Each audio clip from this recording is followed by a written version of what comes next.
Hello and welcome you all in this particular course, International Relations in a Changing World. Today, I'm going to speak on international relations, a historical perspective.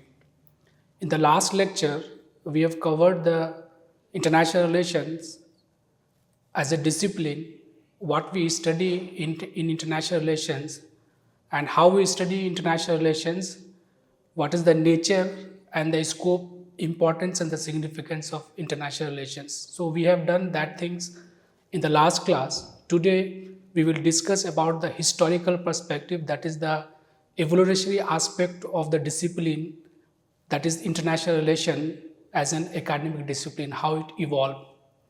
So today we are going to do what that that is the structure of this lecture.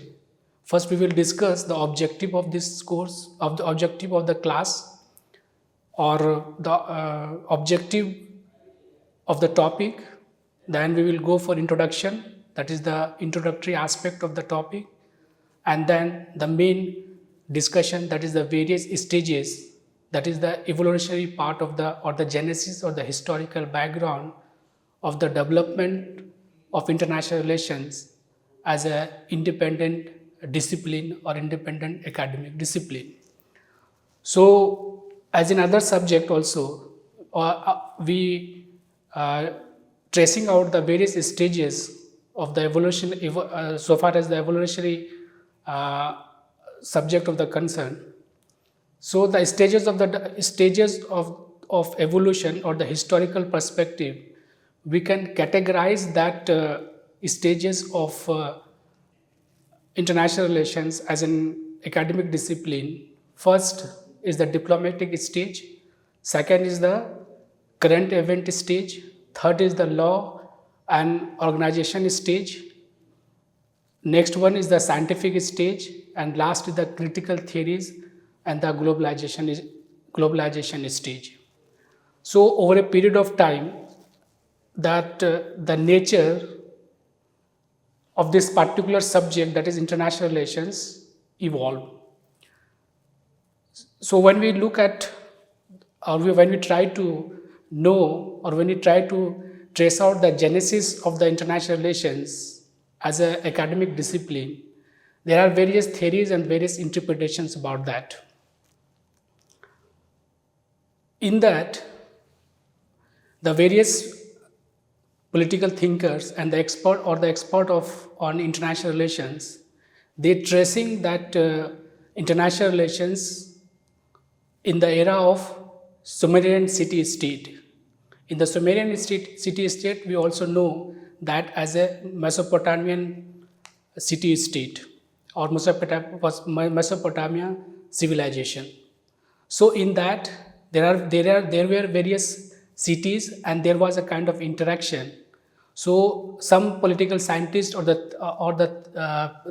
international experts, they have the argument that the international relations emerge from that particular era.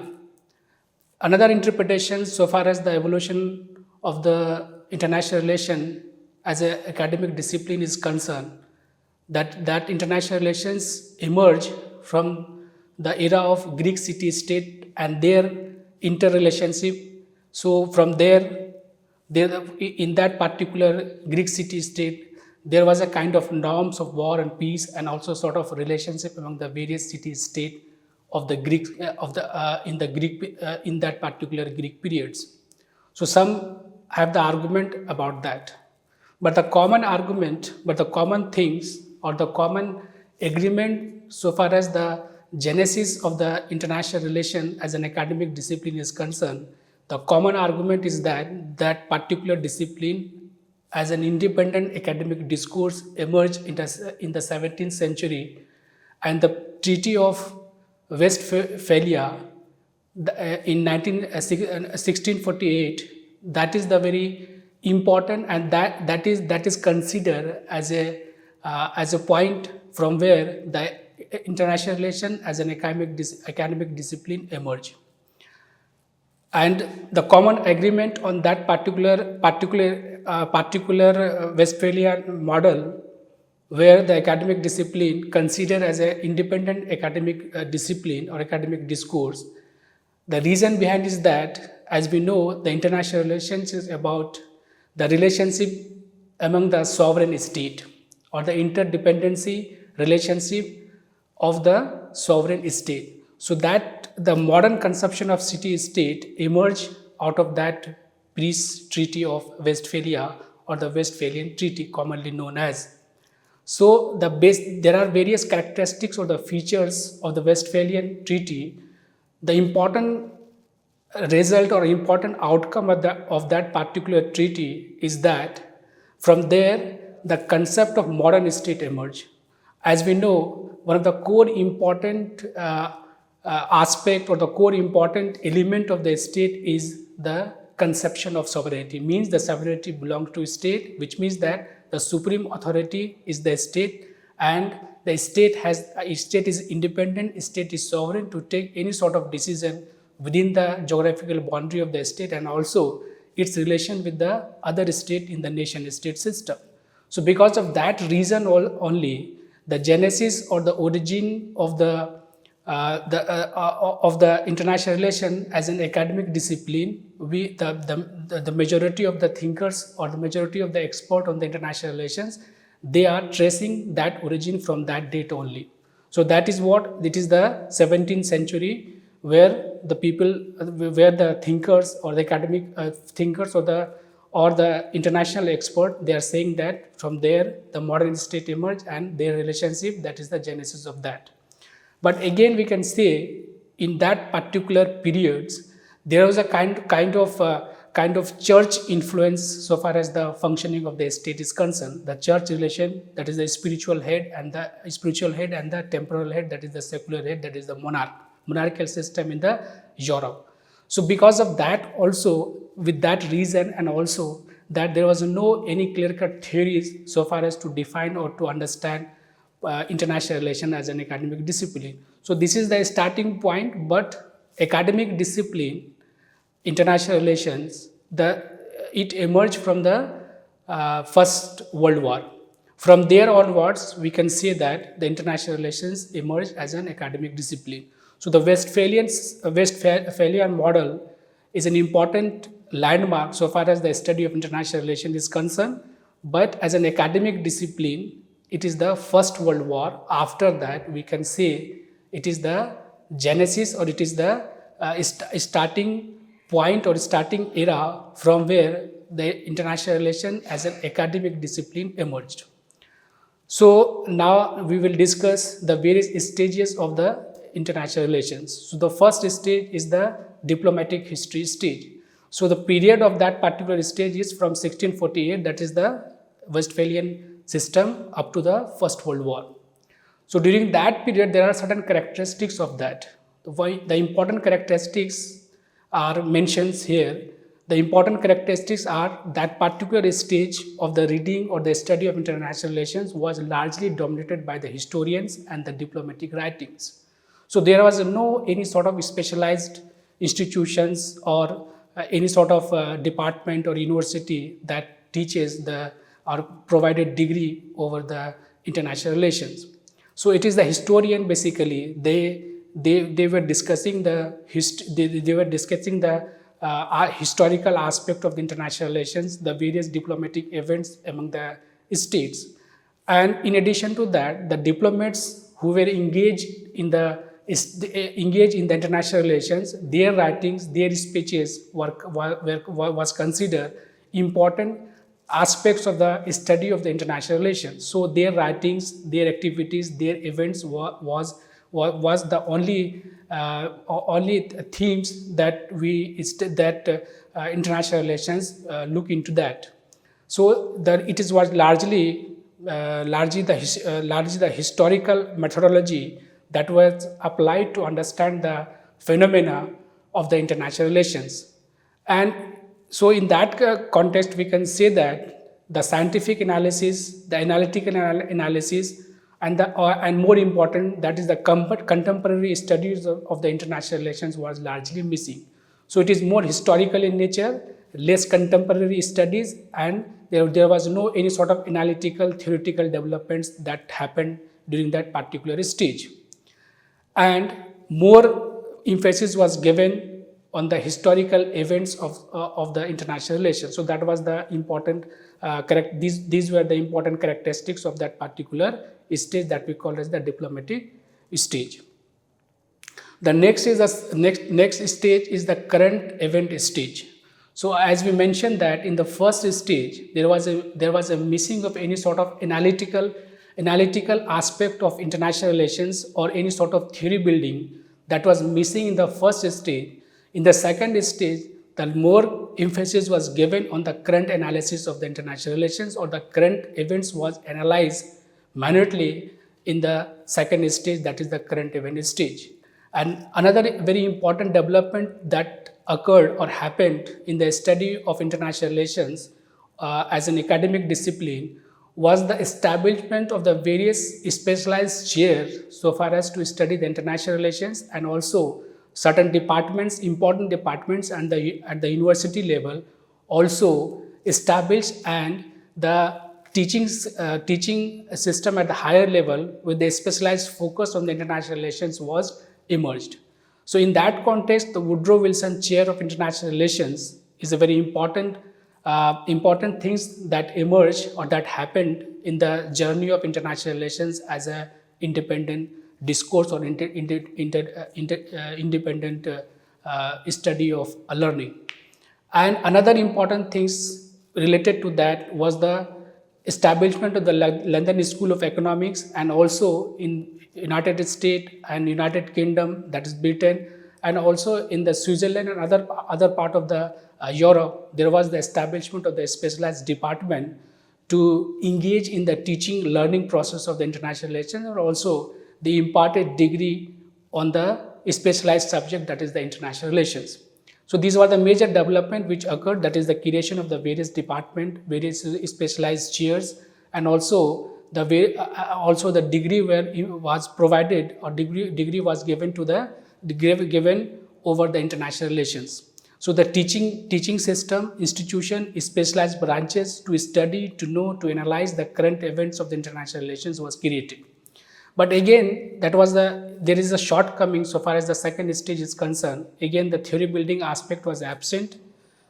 The historical aspect was missing. Only the current affairs was taken into account to know or to understand international relations. Because of that, this attachment to the historical events created a kind of shortcoming so far as to develop international relations as a scientific subject that has their own sound theories to understand the dynamics of international relations. So that was the shortcomings of the second stage, that is the current stage. Next thing that develop or that we consider as a third stage, that is the law and organizational stage, that we also call as the idealistic outlook stage. The important things which is happening during that particular stage, that is the law organizational stage, was that it focuses on more about the international law, that is the creation of the international law, and also the establishment of the various international organizations. So in that particular period, that is the idea of League of Nations, and also later on the creation of the League of Nations, the conception of collective security through institutional mechanism, that is through the League of Nations, and also the Woodrow Wilson 14 points 14 points related to establishment of the international peace and maintenance of the international peace is concerned, disarmament, and also the friendly relations among the state. So that was the aspect that is related to the conception of idealism, utopian, and hope for the peace and the harmony among the state in the nation state system. So avoiding conflict, any sort of war, peace, establishment of international peace, international law, and also the establishment of international organization, that was considered as an important development so far as the journey of international relation is concerned, to develop as a independent school or independent academic discipline. So the institutional setup, utopian, maintenance of international peace and security, harmony among the state, that was the major development that occurred in that particular stage of the evolution of the international relation as an academic discipline is concerned. The another stage that we call as the scientific stage. So that scientific stage started from the end of the Second World War and in the starting of the Cold War period. And also the Cold War period is basically a kind of conflict between the two superpower, USA and the former USSR. In addition to that, certain new independent country that also emerge in the nation state system that we call as the independent state liberated from the imperialistic power of the European state. So in that context, certain new things emerge and new conception also emerge in the discourse of international relations. In addition to that, certain new actors that we call as the multinational, that we call as the non-state actors or the multinational companies, and also the various intergovernmental organizations also emerge in that particular scientific stage. So the important thing that developed, because as a result of that development, that is the Cold War politics, emergence of new independent state, new concept, emergence of new independent state, and also because of the emergence of the new actors in the international relation, the behavioralistic and the scientific part develop in the journey of international relations to develop as an independent discipline. So the thing is that the new conception, for example, the new theories to understand the dynamics of international relation, the certain theories were developed. For example, realism, for example, neorealism or the neorealism system analysis. Some other theoretical theories also developed in this particular stage to understand, to analyze the international relation or the dynamics of international relations. In addition to that, the behavioralistic part or behavioralism, and also the introduction of new conception, that is the balance of power, arms race, disarmament, national interest, foreign policy analysis, that was started, study of that over that particular issues, important issues of international relations started in that particular stage. So the common thing or the important things which emerge in that particular stage of international relations or the evolution of international relations as an academic discipline, as a result of that Cold War conflict, emergence of new independent state, a scientific analysis emerged, or the rigorous scientific analysis emerged, and the behavioralistic part, that is the behavior of the state and the all participant or the stakeholder in the discourse of international relations were taken into account. So as a result of that sort of development, many theories develop: realism, neorealism, scientific analysis, and other sort of theories emerge in that particular stage. The next development or next stage of the evolution of international relation is concerned, that stage we called as the critical theory and globalizational stage. So which means that it started from after 1991 and the present period covered that particular stage. So that the major things which occurred in that particular stage is the end of the Cold War and the starting phase of the process of globalization. So the Cold War ended, no more USSR superpower, and the world order got changed. The conception of superpower also challenged by the various emerging countries, for example China, for example various other regional blocs also. So these are the various important developments which occurred in that particular stage, that is after the end of the Cold War. In addition to that, in the earlier stages, international relations focused more on the political, conflicting and the security part of the international relations. Now, in this particular phase, because of the process of globalization, the economic dimension of the interaction among the state given more importance instead of the political security and the conflicting aspect of the international relation. So the conception that we call as the approach, or that we call as the international political approach, that approach take the driving seat to shape the politics or to shape the dynamics of the international relations. So the new theories also emerge that we call as the new critical theories in the name of constructivism, feminism, postmodernism, etc. So the basic thing is that in the last stage, that is the scientific stage, in that theory buildings happen. That is the new conception, the concept of realism, the theory of realism, neorealism, and other theory emerged. And more importantly, the scientific analysis was given more important to study to analyze the international relation. So when you do the scientific analysis, the normative approach were missing in that particular stage. So after the end of the Cold War, during that period, the normative values or the normative issues of international relations were taken into consideration. For example, the cultural dimension, for example, the identity issues, for example, some other normative issues are also included in that particular stage, or that particular issues now considered as an important sort of element or important sort of issues to discuss, to know about the dynamics of the international relation. So the various normative issues, to know to understand the basic importance of these particular normative issues in the discourse of international relations, theories emerged that we call as the new critical theory. And as we have discussed that in that particular stage, the new world order also debated by the various thinkers of international relations.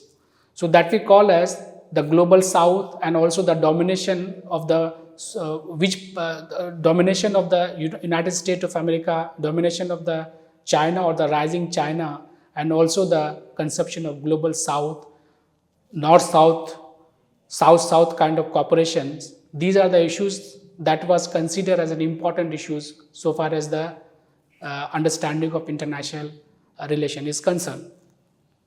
So these are the aspects that emerge in that particular stage, that is in the fifth stage, critical theory and globalization stage. In addition to that, the new issues and the new conception of security also emerged in that particular stage, or the international relation theory is also debating the new conception of security that we call as the non-traditional security or human security, that is also are being debated in international relations. So that the concept of non-traditional security, which means that the security in the earlier stages of international relations, the state security or the state-centric security was the only concern of the international relation, which means that the security dimension of the state, which means that it is the security of the state which is important. The threat is coming from the state, and it is only the responsibility of the state to provide security to their own citizens, and also the security of the citizen and the state are only belongs to the responsibility of the state. So it is considered as a kind of state-centric security. But after the end of the Cold War, the conception of human security, that is the non-traditional security, are also considered as an important security dimension or the security aspect of international relation. So the various thinkers, for example, Barry Buzan also discussed about the three layers of security. First is the national security, then international security, and finally and lastly the human conception of human security. So in that, the various other dimension of security, for example, environment is also considered as an important dimension of security. Poverty is also considered as an important dimension of security, and the ethnic social dimension of security is also considered as an important dimension of security. So there are list of security which is non-political in nature, non-military in nature, that was also given importance so far as the study of international relation is concerned.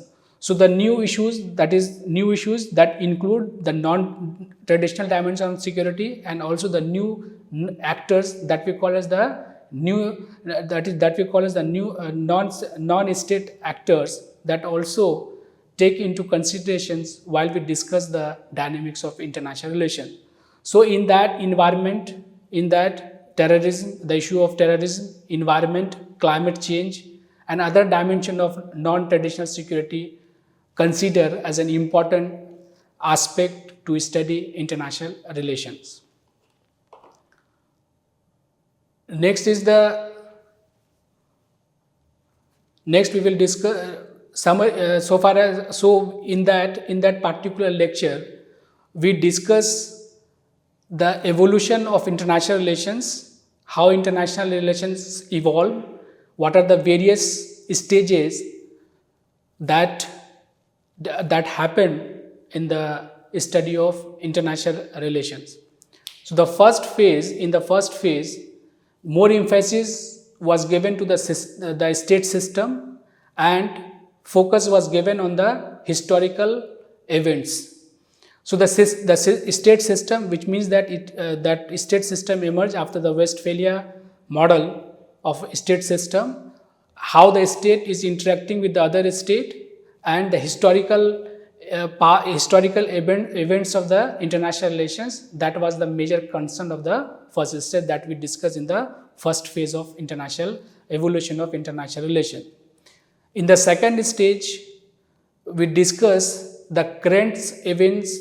The second stage was more concerned about the current event of the international relations. Means the current events that occurred in the international relation, that was considered as an important, that was only taken into account so far as the discussion of international relation is concerned. In the first stage, that was the more historical in nature, and the diplomatic records were given more importance in that particular stage. In the second stage, the current events was given more important rather on the historical events or the historical past or the historical events. In the current events, only the current issues was given importance. In the third stage, that is the legal and institutional stage, it is more utopian in nature, more ideal in nature. Legal international law and the international institutions, where the establishment of the legal and establishment of international law and the international organization was given more important in that, and the conception of idealism in international relations were given much important in that particular phase of international relations. So creation of League of Nations, 14 peace points given by Woodrow Wilson.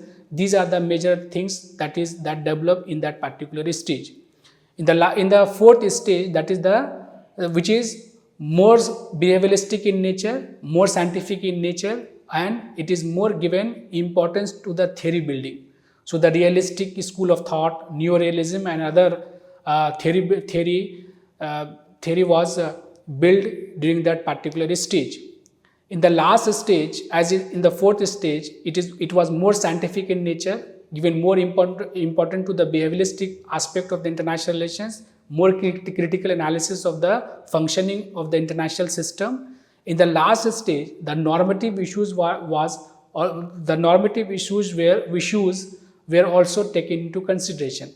So the normative issues, for example, the identity issues, the cultural dimension, were given importance to that particular stage. So the alternative theories also emerged to understand that particular dimension of the international relation. So the various theories emerge in that particular stage. And also in that particular stage, the process of globalization also impacted the dynamics or the functioning of the international system. So that process of globalization, more interdependency, more interconnectedness among the state, and also the new issues also emerge in that particular stage. And the theorists of international relations, they also take into considerations to discuss that particular issues as well. So and in that particular stage, the economic dimension of the international relations was also given more importance in that. So the globalization process of globalization was the major concern or the major issues in that particular stage. In addition to that world order or the new world order, the debate over that, and also the rise of global south, the rise of new powers in the international relations, they also demanding their position in the discourse of international relations as well. So their demand is to make international relations more global in nature by including their aspirations, their values, and their concern in the functioning of international relations as well. So they demand the more democratic, more inclusive United Nations and other multilateral organization, and also the other international organization, and various new blocks that we call as the minilateralism, for example BRICS, for example SCO, for example some other Quad. uh, these are the various examples that the conception of minilateralism also emerged in that particular stage. So we discuss in that particular class, we discuss the evolutionary aspect of international relations, the various phases of international relations, how that phase in that particular phases, what developments happened, and what are the various characteristics of that particular stages that we have discussed in that particular class. So after that, I hope we able to understand the evolutionary aspect of the international relation as an independent academic discipline. Thank you.